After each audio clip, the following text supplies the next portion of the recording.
Hello, and welcome to Old Ways in New Jersey. I'm Angus Cress Gillespie, your host. Previously on Old Ways in New Jersey, we've talked with traditional folk musicians from Central New Jersey, traditional gospel singers from Central New Jersey. We've also looked at an antique wooden street organ from Holland. But now we're going to try something different. We're here in the studio today with Al Rauber. He's often been called New Jersey's premier paranormal investigator. His 35 years in the field have made him a favorite on the lecture circuit. He's been featured in print all over the world. He's consulted for many television shows, including Unsolved Mysteries and The Other Side. So it's indeed a pleasure to welcome Al Rauber to our studio today.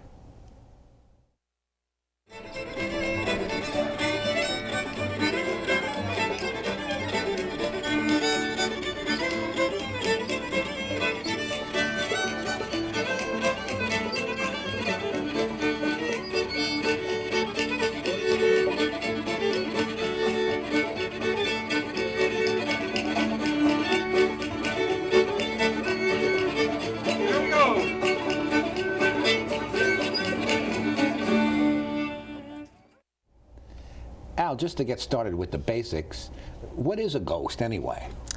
Everybody has their own definition of a ghost. You know, I've been doing this for over 40 years, and I've kind of like come up with my own definition as a continuum or continuance of a personal energy and consciousness after physical death is realized. I say energy and consciousness because you can have a situation where you've got remaining energy without the consciousness, but you can't have the opposite. You can't have the consciousness factor without energy. I know it sounds a little complicated, but I'm with you. Okay, yeah. Good. Would you call yourself a parapsychologist? Yeah, a lot of people call me a parapsychologist, but I don't have a degree in parapsychology. Okay. There are very few places where you can actually get a degree, and very few people have a degree in parapsychology. But I have too much respect for that term to call myself a parapsychologist. Where would one study parapsychology? There were, in the past, there were a number of institutions that offered courses, and even a master's. I believe out in California, JFK University used to offer a master's in parapsychology. Today, the field has pretty much shifted from the U.S. to Scotland. Edinburgh is the seat of parapsychological studies right now. Just another off-the-wall question. What do you think of that 1984 film Ghostbusters? Oh, I loved it. I loved it. Are you kidding? I thought it was phenomenal. It's a comedy. It's a comedy, but it's funny because Dan Aykroyd, who was a member of the American Society for Psychical Research at the time, he probably still is, and actually lived in a haunted house. So that's how he got interested in it. Yeah, and a lot of the terminology that they used in the movie was actually real accurate terminology. But it's fiction and comedy. Yeah. You don't get slimed. Yeah. Now, you know more about this than I do, but Houdini, who was a great magician of yesteryear, he had set up a system. He said that when he died, he was going to attempt to communicate from the other side, but it's my understanding that that never worked out. Well, there's various opinions. There is a psychic who claims that Houdini did contact him. I don't like to believe psychics. I mean, there's certain ones that I trust, and there's certain ones that I don't trust, and so I'm not sure if it ever happened or not. There's also the story about his mother trying to make contact with him after she died, and the word rosebud as the key word, and supposedly it was said or it wasn't said. I don't know. There's different stories. Yeah. In your research over the last 40 years, have you ever encountered what you would call like an out-and-out hoax? Somebody trying to fake it? The Amityville Horror was an out-and-out hoax, yeah. Yeah, I wasn't directly involved with it, but I had friends who were from the Psychical Research Foundation and the American Society for Psychical Research, and Alex Tannis, who before his death was probably America's greatest psychic, was also on the scene and also investigated it, and they all said it was a hoax, it was a joke. They made a movie out of that, didn't they? They made a couple of movies out of it, yeah, and a book, and there was a lot of money exchanged and taken in over it. A lot of people thought it was... That was out in Long Island, right? Yeah, Amityville. Amityville, Long Island, I believe. How did you get interested Or in Amityville, yeah, obviously. Yeah. How did you get interested in the field in the first place? Well, it's funny because I was a sophomore in high school. I went to school at St. Joe's in Metuchen. And I was a sophomore in high school, and we had to do a term paper. And I was at the Piscataway Township Library looking up stuff on like Mickey Mantle or I was going to use a figure, some type of a figure that I could write up, and maybe a lesser known figure because I knew the teachers wouldn't be able to check on all the details. And but instead I saw a book I was waiting to check out, and there was a book on display about ghosts. And it was in October, and so I picked it up and I paged through it and said, you know what, I'm going to take this book out. Well, I didn't look at any of the other books. That night I read the book entirely through, and I decided to write a paper on that, and I did. And I did pretty well. I got a good mark on it, and ever since I started reading up on it, I started just devouring everything I could find. All types of parapsychological literature, and I was just hooked. So it's fair to say you're a fan of public libraries. Yeah, I was a big fan of public libraries. I've spent so much time either speaking or researching in public libraries, and college libraries. Rutgers has been very helpful to me. If a person dies in a house, would that house be haunted? Not necessarily. It could be haunted. One thing that I like to tell my lecture audiences, and it's kind of a misconception that people have about a person dying in a house, so it's going to be haunted. These entities or spirits don't haunt places where they died. They haunt places where they've lived.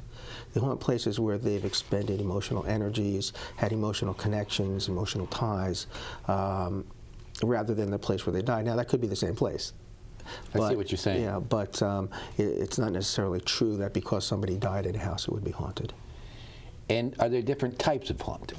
Yeah, there are. There are actually a number of different types. I've actually categorized 4 or 5 different types. But one type would certainly be what we call a true haunting, where you've actually got something going on in a house where you can actually have an exchange of information or consciousness. You actually can direct them to do something, they'll do it, or talk to them and get voices back on recorders where they're answering questions. There's another type of a haunting that isn't really a true haunting, where you've read the stories or seen the shows where in the middle of a war, suddenly a woman wakes up and sees her husband standing at the foot of the bed, and then he disappears. Well, that's not really a haunting. That's more or less a telepathic message with her husband, who the next day she finds out he died exactly at that time. There's what we call a poltergeist haunting, which isn't a ghost. A poltergeist is completely different. They move things? Yeah, things will move around. Fires may start. Water may just start raining from the ceiling. Poltergeist activity is more of a projected energy from a living person under stress. So it has nothing to do with ghosts. But it's certainly very interesting. It's usually a short-lived type of a situation. But for me, it's actually more interesting than a ghostly type of haunting, especially from a psychological point of view. You've done research all over the place, I guess, but you've focused in New Jersey. Mostly in New Jersey, yeah. What are some of the most celebrated venues in New Jersey? Well, there's a number of places in New Jersey. What I normally do, I used to just have a lecture just on haunted New Jersey, on places in New Jersey that were haunted. Alair State Park, for example, has a couple of buildings where there's been activity. The Visitor Center is quite active there. Ford Mansion up in Morristown, a number of people have heard footsteps on the second floor and actually seen an apparition of a gentleman who they think is the Spanish ambassador who had come over during the Don Juan de Morales, who had come over during the Revolution and actually died here. He got ill on the trip over and actually died here and had stayed there in that house. Up in Morristown also, the seat of the Morristown Historical Society, Acorn Hall, supposedly has a woman walking up and down the staircase. Cape May has an awful lot of hauntings, which is why I've spent a lot of my time down there. In fact, you offer tours in Cape May. Yeah, we have the original Haunted Cape May tour. We started the tour about 14 years ago. The original tour, I think, of this type in New Jersey and one of the original ones in the United States. What we try to do is focus not just on ghost stories. We try to focus on what parapsychology teaches us related to hauntings, and a lot about the history of Cape May. We try to give our groups a well-rounded feel for what's happening down there. And of course, we tell them the stories of the various houses that are haunted. Yeah. What about in the New Brunswick area? We've had a number of places in New Brunswick, Somerset that are haunted, a lot of private houses. But one place that's open to the public that is a wonderful place to go and has been quite haunted over the years is the Van Wickle House right off of Easton Avenue. Which is owned by the Meadows Foundation, and there's a young girl who's about River 12 Road? to 13. Yeah, no, not River Road, but one over Easton Avenue on this side of the river. Oh, okay. Yeah, it's set back. It's a pre-revolutionary home that's been restored, and it's beautiful. It's a great place, but there's a young girl who's been haunting that place for a number of years. Is there anything connected to the Hall Mills murder case? That's funny that you ask, because a number of people have talked about the house on Nichols as possibly being haunted. Which is now the Dean's residence. Right, the Dean's residence. Well, I was fortunate enough to spend some time there when Dean Mary Hartman had invited me to the home. And she gave me the tour and everything, and she said, "There's nothing to it. There's nothing going on here," and there may or may not. I don't see why there would be, but it's possible. Yeah. But you haven't done any investigation? No, I haven't set up any equipment or anything in the house. I think it's vacant now, so now would be the time to do it. Yeah. It would probably be easy to get permission. Yeah, that's because Harriet Davidson is the dean at present, and she's still living in Highland Park. So okay, yeah. So it's only used for entertaining on an infrequent basis. It's a magnificent home, though, isn't it? What? It's a it magnificent is. home. It's lovely. Yeah. Well, why do ghosts persist? Why are they still here? There's a number of reasons. Like I said, for there to actually be a haunting, there has to be a reason for them to be here. Normally what it is it's an emotional tie to this earth plane, or to something on this plane of existence. By an emotional tie, it could be love, it could be hate, it could be revenge. The thing that I found most often that keeps them here is guilt. They seem to be here. You hear these stories over the years about, they die with, with skeletons in the closet, with unresolved issues. Well, what's more unresolved than guilt? To die with that on your consciousness. Interesting thing, I found that in murder cases that I've worked, and I worked a number of them. When the place is haunted, whatever place it is, it's never the victim. It's always the murderer who seems to come back. Again, because of this, he just hasn't been able to release this guilt. Oh, I never thought of that. That's very interesting. Yeah. And how are these spirits or ghosts experienced? There's a number of ways. People will come to me and say they hear footsteps on the staircase or the upstairs hallway, or they'll smell strange scents in the house, maybe wood or tobacco scents when there's nobody allowed to smoke in the house, or people have objects that will disappear and then reappear weeks later or months later. Things may move around on their own in a house. You may see an apparition. You may see something that is actually a form of a person. You may try to talk to them and they just disappear. There's a number of ways. There's another factor would be what we call muffled conversation, where you'll hear a conversation taking place 2 feet away, but you can't understand one word that's being said, but it's certainly clear to be a conversation between two people or a person talking. There's people experience touches. Sometimes they'll touch them or something will hold them in bed. Again, that could be sleep paralysis, not necessarily a ghost. But so you really have to look into the normal causes for something before you jump to the next level and say it's a paranormal cause. Well, if someone steps forward and they report this kind of thing to you, do you react in a gullible fashion? Do you react in a skeptical fashion? What's the proper frame of mind? I think everybody, well, I can't say everybody does this, but I think to be a true investigator, you have to approach it skeptically. You can't assume a haunting. You have to have it proven to you. There's a lot of people around that claim their place is haunted, and you know, they have psychological reasons, you know, why they're saying it versus parapsychological reasons. The person might be messed up. Yeah. And Or I've maybe, seen that a number of times. maybe it's opportunistic that they might have a tourist attraction on their Well, hands. you go back to the Amityville case where these people were in debt, apparently huge debt. You know, they decided to write a book about it and make money off the book, and then movies. When Alex Tannis, and they did indeed profit from it. They profited very much. When Alex Tannis went into the house, and he came out, and they said, "What did you see in the house? Did you feel anything in that house?" And he said, "The only thing I saw was a signed TV contract sitting on the table," and that pretty much said it all. So yeah, there's a lot of phonies out there, and there's a lot of phonies who do investigating.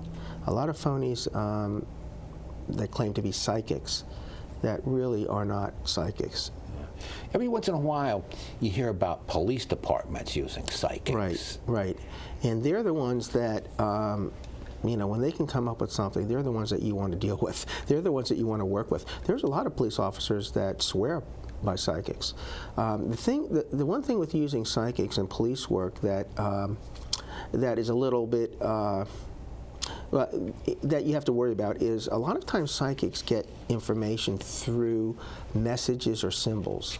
So sometimes when they'll get something through, they don't know how to interpret it. And a good case would be the case in New York where, you know, the Son of Sam killings, where a psychic kept bringing up this, I believe the word was Rose, and they couldn't figure out Rose. Was it somebody named Rose or somebody? And it turns out the street he lived on was Rose Street, and that's where it tied in, but she couldn't tie it in. So, you know, sometimes they get information, they just don't know what to do with it. Yeah. Is there any kind of meter or technical apparatus you can use? Yeah, unfortunately, the best things that I find are cameras and tape recorders. You'll see people on TV, and today it seems like every week a new television show comes out about the paranormal, and everyone seems to want to outdo the other one as far as the level of ridiculousness that the show is portraying. And you'll see them walking around with meters, with Gauss meters, and I'll say, "Oh, something just went through here." You know, you can't measure a ghost with a Gauss meter. I'm sorry. Gauss meter basically measures electromagnetic fields, and if you could measure a ghost, why isn't it picking up your field, which is, I'm sure, much stronger than a ghost field? So there's not a meter, but you can get good information with tape recorders and video cameras. What about like a 35 millimeter camera? Or a 35 millimeter. You know, I've taken a number of photos that are suspicious, and I've seen a number of photos over the years, hundreds of them as a matter of fact. Every time I see a photo that has something I can't explain, I take it to a professional. Take it to a photographer, and or a couple of photographers, and get an analysis. And if there's anything else that it could have caused it, I just disregard it. I just don't. And I think, unfortunately, photographic evidence is like that. Anything can play into it. Recordings also, however, you have more control over a recording than you do over a photograph. You can actually make everything soundproof. You can pretty much eliminate external sounds if you want to, and external conversations, and just focus on trying to make contact with the other side. And when you do that, and when you get names called and answers to questions and information that only you personally know appear on the tape, you've got something. Well, that would lead to my next question. I've been reading up on this EVP, electronic voice phenomena. Is that what you're talking about here? Yeah, EVP actually dates back a number of years. Actually in the 50s is when people first started getting these extraneous voices on tapes. They had no idea what they were and didn't know what to do with them. And even before that, I've read in cases where in Australia they were picking these things up like in the 40s. But they didn't. Nobody really looked into it until a gentleman named Jorgensen, who had been out in the woods taping bird calls, and when he came back, he had voices on the tape. And out in the middle of a forest, you know, had voices on the tape, and he was able to identify some of the voices as his mother's voice. And from there, a gentleman named Rauber, who is pretty much the father of electronic voice phenomena, and wrote a wonderful book called Breakthrough, and he's got thousands of voices over the years, and he explains them all in the book. He took it to the next level, the next step. And from there, people like Sarah Estep and a few other people in the United States with the American Association for Electronic Voice Phenomena, which is still around today under different leadership, they've taken it to the next level. And what it is basically, it's the recording of sounds or voices on a blank audio tape or blank recording vehicle or matter. And when you know that the voice wasn't there when you recorded it. So somehow the voice is appearing. It's either being imprinted telepathically, or it's coming through at a frequency that we can't hear with the human ear. Do you have any examples that you brought with you? Yeah, I did. Actually, I did bring a few examples of this type of research. I recently, over a year ago, did an investigation in the Lizzie Borden house, for example, and we both share that Where's in common. that? That's in Fall River, Mass. Okay. And that's what we both have in common, where we both appeared on Monster Quest because of that. And I did their show on hauntings, and we chose, they asked me where we should go. That's what they always do. You know, they contact you, but they don't know where to go, so they want you to make the call for them. And I figured, you know, a History Channel, might as well do the Lizzie Borden house, you know, the Lizzie Borden case. And so we went up there, and I got a number of voices in there. On one separate piece that was recorded in Lizzie's bedroom, I actually got two voices that appeared within 3 seconds of each other. And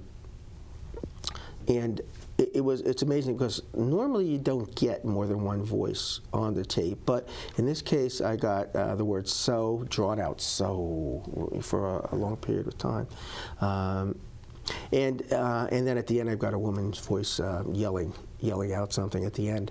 And it's interesting because in this particular house I must have gotten about 6 different times when I got more than one voice captured on the tape. So and I also got I got a number of voices there, and I actually brought a couple of them with me. You know, if you wanted to play them, we could. Okay, let's take a listen. Okay.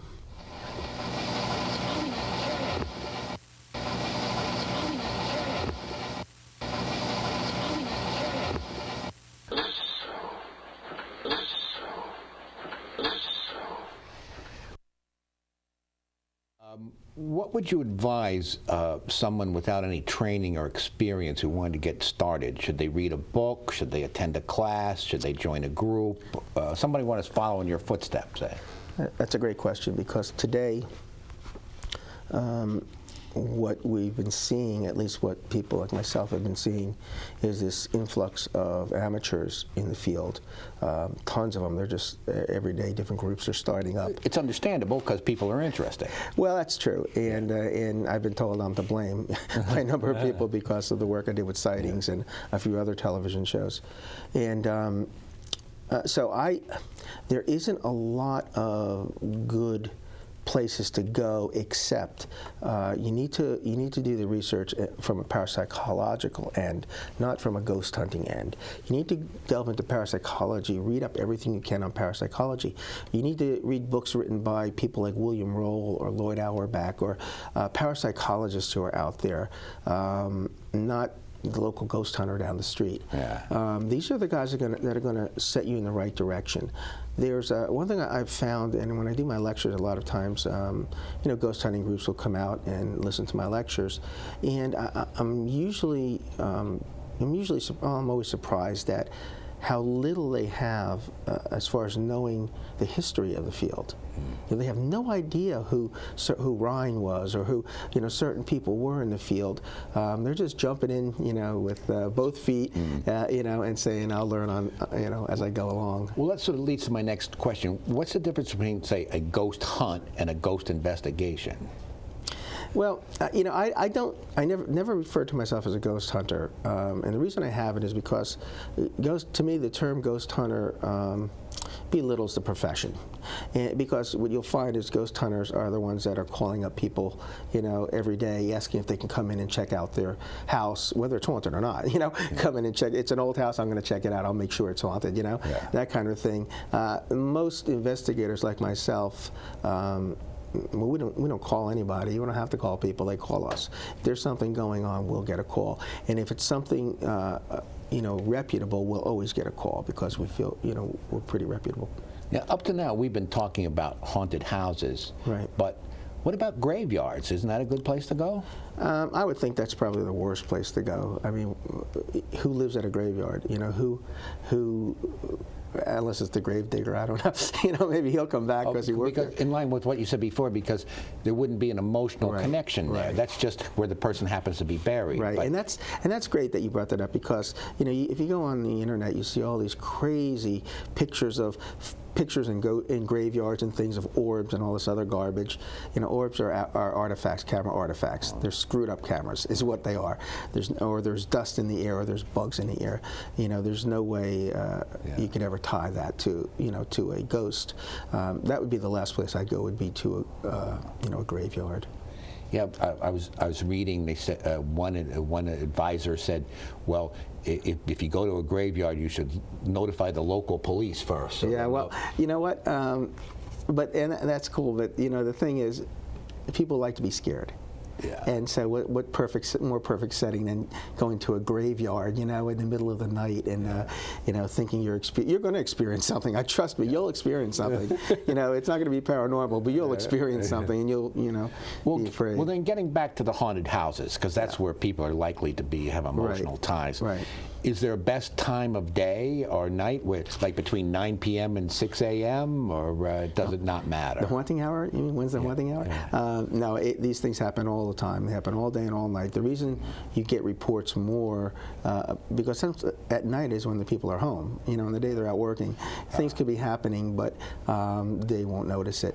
Yeah. Also, it's also better for people to be on site because these entities they need energy to manifest. And they draw on two different types of energy. They draw on electrical energy, and they draw on us. They'll draw our energy.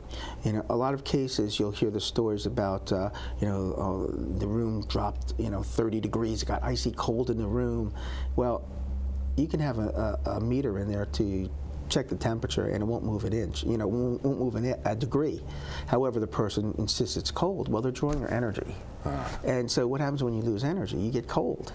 So when they're drawing from you, you feel cold. That doesn't mean that, the ghost is there providing the coldness. He's just drawing your energy from you. In these investigations, what kind of note-taking do you recommend?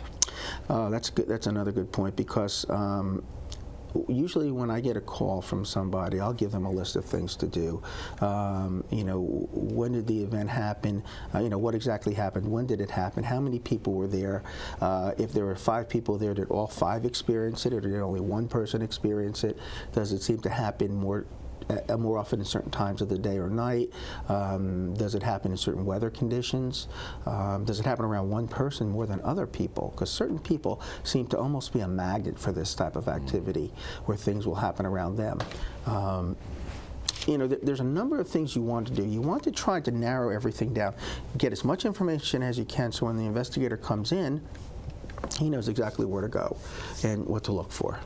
Well, Al, thank you so much for sharing all this with us. It's been really fascinating. Thanks so much. Thank you.